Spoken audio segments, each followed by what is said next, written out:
आत्मा को लहूलुहान कर दिया था।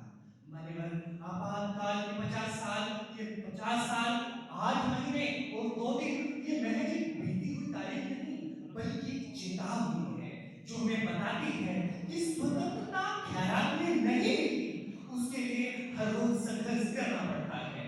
मान्यवर हमारे गांव के बड़े बुजुर्ग बताते हैं कि 25 जून 1975 की वो स्याह रात, जब एक तरफ पूरा देश गहरी नींद में सो रहा था, वहीं दूसरी तरफ सत्ता के गलियारों में लोकतंत्र की हत्या की पटकथा लिखी जा रही थी।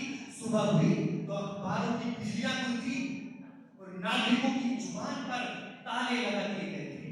ये वो दौर था मान्यवर जब एक व्यक्ति विशेष को राष्ट्र से बड़ा बताने का दुस्साहस किया गया, न्याय की देवी की आंखों की पट्टी को और भी कस दिया गया। सत्ता मन में अंधी हो चुकी थी और सच कहा गया है कि जब नाश मनुष्य पर छाता है, जब नाश मनुष्य पर छाता है, पहले विवेक मर जाता है, पहले विवेक मर जाता है। इसी तरह मीसा जैसे काले कानूनों के सामने जयप्रकाश नारायण और अटल बिहारी वाजपेयी जैसे तपस्वियों के साथ साथ बागपत जनपद के भी दर्जन भर से अधिक लोगों को जेल की सलाखों के पीछे डाल दिया गया। लेकिन तानाशाही ये भूल गई थी कि ये सरदार भगत सिंह, चंद्रशेखर आजाद और बाबा शाहमत की धरती है।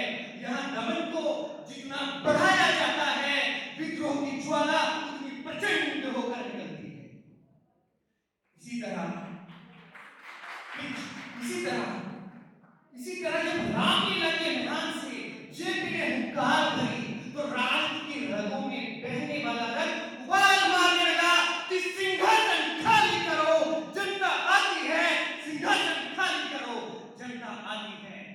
दोस्तों, अंधेरे की साजिशें कितनी भी खतरनाक क्यों न हो, लेकिन उन्हें खत्म करने के लिए एक मसाल ही काफी होती है और वही मसाल बने जेपी, जिन्होंने इस काले कालखंड में बूढ़ी हड्डियों में भी ऐसा करंट पैदा कर दिया कि सत्ता की लाठियां तो कम पड़ गई, क्रांतिकारियों के सीने कम नहीं पड़े। मैं आपसे पूछना चाहता हूं कि विगत 50 वर्षों में हमने क्या सही सबक हासिल किया? मेरी नजरों में मान्यवर इससे सही सबक कोई नहीं हो सकता कि हम लोकतंत्र को मजबूत बनाने के लिए और एक विकसित भारत के निर्माण के लिए आज इस मंच के माध्यम से ये प्रण लेकर अपने घर जाएं कि हम भारत के लोग भारत को एक संपूर्ण प्रभुत्व संपन्न बना था, बना है, बनाने के प्रयास करते रहेंगे, करते रहेंगे, करते रहेंगे।